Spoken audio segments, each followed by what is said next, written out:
La foi qui me fait vivre. La Bible du ciel, le 5 janvier. Un livre d'inspiration divine. Mais nous avons ce trésor dans des vases de terre, afin que l'excellence de la puissance soit de Dieu et non de nous. 2 Corinthiens 4, verset 7. Il a plu à Dieu de communiquer sa vérité au monde par l'intermédiaire d'agences humaines, et c'est lui-même, par son esprit, qui a qualifié les hommes et les a rendus capables d'accomplir cette tâche. Il a guidé l'esprit dans le choix de ce qu'il faut dire et de ce qu'il faut écrire. Le trésor a été confié à des vases de terre, mais il n'en est pas moins issu du ciel.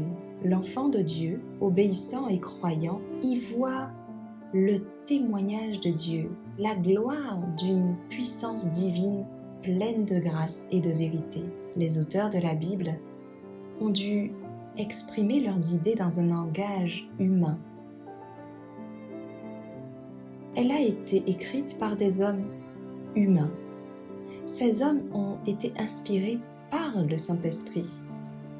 En raison des imperfections de la compréhension humaine du langage ou de la perversité de l'esprit humain, ingénieux à éluder la vérité, beaucoup lisent et comprennent la Bible pour se faire plaisir. Ce n'est pas que la difficulté se trouve dans la Bible. Les Écritures ont été données aux hommes, non pas dans une chaîne continue d'énoncés ininterrompus, mais morceau par morceau, à travers des générations successives, comme Dieu dans sa providence a vu une occasion appropriée pour impressionner l'homme à divers moments, en divers lieux. Les hommes ont écrit à mesure qu'ils étaient poussés par le Saint-Esprit.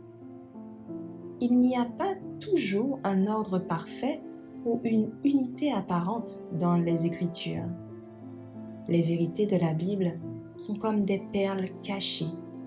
Elles doivent être recherchées, déterrées, au prix d'un effort minutieux. Ceux qui n'ont qu'une vue superficielle des Écritures, avec leur connaissance superficielle, qu'ils croient très profonde, parlent des contradictions de la Bible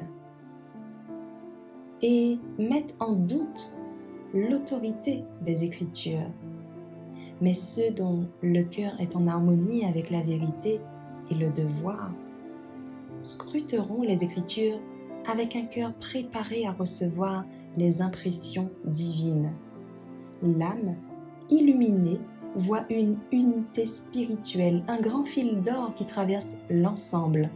Mais il faut de la patience, de la réflexion et de la prière pour tracer le précieux fil d'or.